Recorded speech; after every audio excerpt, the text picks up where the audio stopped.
જય ભીમ, નમો બુદ્ધાય, જય ભારત, જય સંવિધાન। આજે જે આ વિડીયો મૂકી રહ્યો છું એ વિડીયો ખાસ કરીને વધારેમાં વધારે લોકો સુધી શેર કરજો।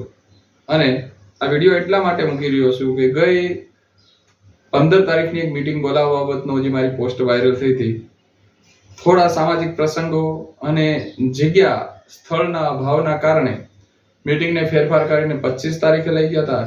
25 તારીખે પણ જગ્યામાં જે સ્થળ છે એ સ્થળને લઈને થોડી પ્રોબ્લેમ હતી, જેના હિસાબે જગ્યા અત્યાર સુધી સેટ ન કરી શકતા હતા મીટિંગનું સ્થળ।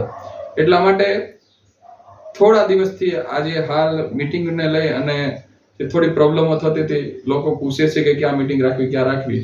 તો આજે હું આપના વચ્ચે મીટિંગની તારીખ જાહેર કરી રહ્યો છું। જે મીટિંગ છે જે જોગદિયા સાહેબ જે શૈક્ષણિક હબને લઈને ગામડે ગામડે દરેક તાલુકે ફેર્યા હતા અને લોકોને વચ્ચે જે શૈક્ષણિક હબની જે વાત મૂકી હતી અને શૈક્ષણિક હબને લઈને જે કાર્યક્રમ કર્યો હતો, અને તેના પછી જે રાજુલાની જે જગ્યા છે એ જગ્યાને લઈને ત્યાંના જે સ્થાનિક વ્યક્તિઓ જે છે એમનું એવું કેવું છે કે 50-50 રૂપિયા દઈ અને આ જગ્યા છે સમાજવાડી માટે છે, તો નીચે છે સમાજવાડી બનશે, ઉપર શૈક્ષણિક હબ બનશે।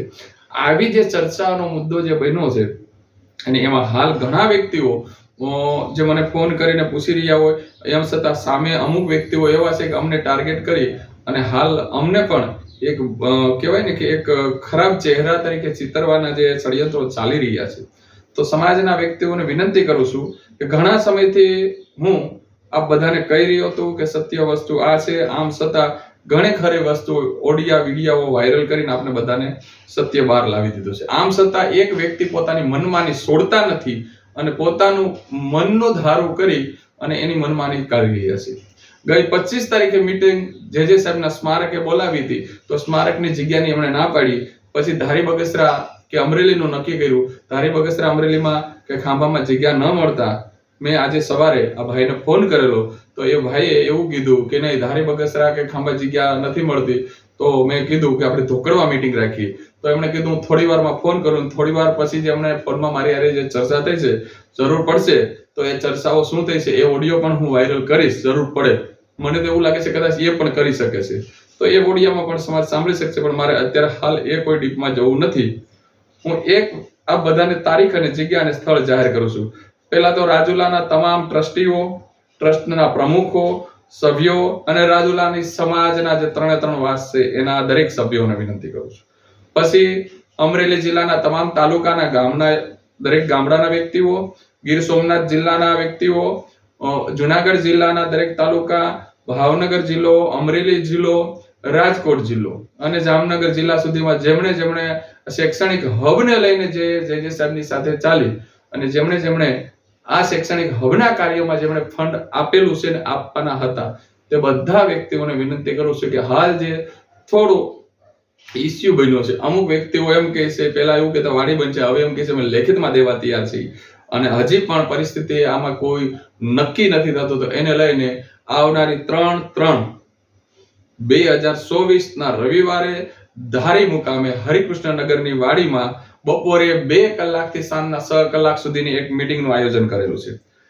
આ ભાઈએ મને એમ કીધું હતું કે મીટિંગનું સ્થળ અને જગ્યા તમે નક્કી કરો, તો હવે હું નક્કી કરું છું। આવજો, બધાને લઈને દરેક ટ્રસ્ટીઓને લઈ અને હાજરી આપજો। સમાજના વ્યક્તિઓને વિનંતી કરું છું। આમ છતાં સાથોસાથ એક વસ્તુ કહી રહ્યો છું કે જે સાહેબ જતા રહ્યા છે, મારા ઓડિયોમાં પણ હું એ જ શબ્દ બોલ્યો હતો કે સાહેબ તમે જ્યાં સુધી છો ત્યાં સુધી હું છું।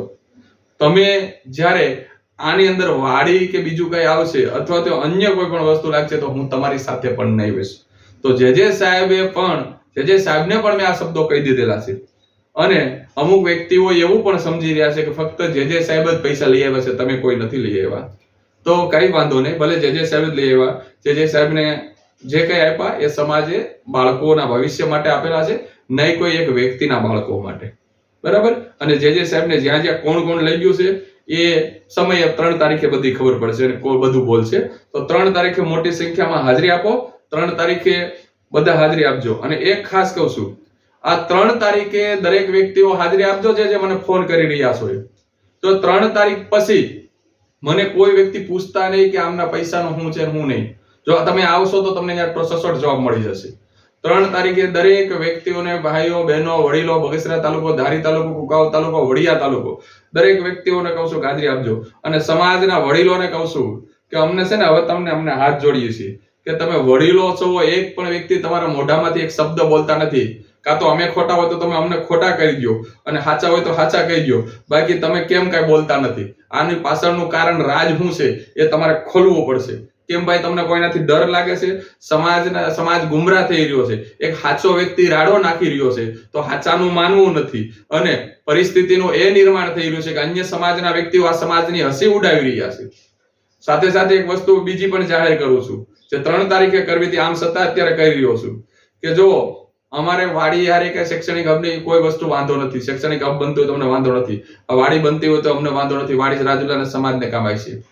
જે સાહેબ જતા રહ્યા છે તો જે સાહેબ જતા રહ્યા છે, અમે નથી જતા રહ્યા. હું આપ બધાને એક વિશ્વાસ જતાવું છું, હું મર્યો નથી, હજી જીવું છું. જે સાહેબનો સંકલ્પ હતો જે સાહેબનો હતો. જે સાહેબ જતા રહ્યા, પણ સમાજને જે વસ્તુ જોઈએ છે આપવા માટે આપણે બધા બંધાયેલા છે. જરૂર પડશે તો ફરીથી હું બહાર નીકળીશ. સમાજને માટે 5-10 વીઘા જમીન લેવા માટે હું તૈયાર છું. એ સમય આવશે ત્યારે હું ત્યારે કહીશ. આ મુદ્દો છે એ 3 તારીખ સુધીમાં મીટિંગ થઈ જાય તો 3 તારીખે મીટિંગ પછી સારો કોઈ નિર્ણય નહીં આવે તો હું આ બાબતમાં પણ કોઈ બાબતનું ધ્યાન દેવા માંગતો નથી, અને મારે કોઈ જ વસ્તુ કઈ પછી લેવા દેવા નથી. માટે જે મને ફોન કરો છો ને એ દરેક વ્યક્તિઓ 3 તારીખે અચૂક હાજરી આપજો. 3 તારીખે રાજુલાના તમામ ટ્રસ્ટીઓને કહું છું, પ્રમુખોને કહું છું કે તમે પણ હાજરી આપજો. અને હાજરીમાં જે 15 તારીખે આપણે 29 તારીખે જે કાર્યક્રમ થયો એ કાર્યક્રમ પહેલાથી 10, 15, 20 દિવસથી લઈ અને અત્યાર સુધીનું બેંકનું જે સ્ટેટમેન્ટ છે એ પણ સાથે લઈને આવજો. જે હિસાબ છે એ લઈને આવજો, જેથી સમાજના વચ્ચે ખબર પડી જાય કે ભાઈ સત્ય વસ્તુ શું છે. અને દરેક વસ્તુ છે એ બેહીન નિર્ણય થશે. બરાબર છે? કાંઈ કોઈ વ્યક્તિ પોતાની કદાચ મનમાની હકાવશે અને પેલા રમેશભાઈ મારુને મારવાની કોશિશ કરી હતી અને એવા કોઈ વેમમાં હોય તો વેમ બધા કાઢીને આવજો. નકર બધાને બધું કરતા આવડતું હોય છે. બરાબર છે? એટલે અમે પ્રેમથી કહીએ છીએ કે સમાજના છે, સમાજના બની અને સારા કાર્યો કરવા છે. એકબીજાના માટે ગુવાળા ગોદડા નાખવાનું બંધ કરી દો. અને 3 તારીખે ધારી હરિકૃષ્ણનગરની વાડીમાં જે પુસ્તકાલય છે ત્યાં મળીએ છીએ. 3 તારીખે બપોરે 2 થી સાંજના 6 સુધીમાં દરેક વ્યક્તિઓને કહું છું જે સાહેબના શૈક્ષણિક હબનું જે હાલ જે તકલીફ જે થઈ રહી છે કે સમાજવાડી શૈક્ષણિક હબ, એ વાતને લઈ અને સમાજને મોટી સંખ્યામાં ઉપસ્થિત રહેવા આહવાન કરું છું. હું આવી રહ્યો છું, આપ બધા આવજો. હવે નહીં તો નિંગાડા, નહીં તો ધોકડવા, નહીં સેલણા કે નહીં સાણા વાક્ય, કોઈ જગ્યાએ હવે મીટિંગ થશે ધારીની અંદર. ધારી હાજરી આપજો બધાને. જય ભીમ, નમો બુદ્ધાય.